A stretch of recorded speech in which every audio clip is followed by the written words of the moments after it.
మీరు అదిచ్చే మా కుటుంబానికి గౌరవం, మీరు మాకు రక్షణ. ఇప్పుడు మీరందరూ నాతో ఉన్నారు కదా, ఉన్నంత బలం.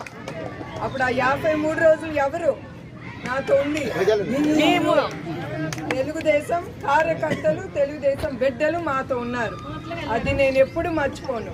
ప్రభుత్వం ఎంత చేసినా మనందరం కలిసి కట్టుగా ఉండి మనం పోరాడదాం. మన పార్టీ జెండా కింద పడకుండా పైకి రకరకాల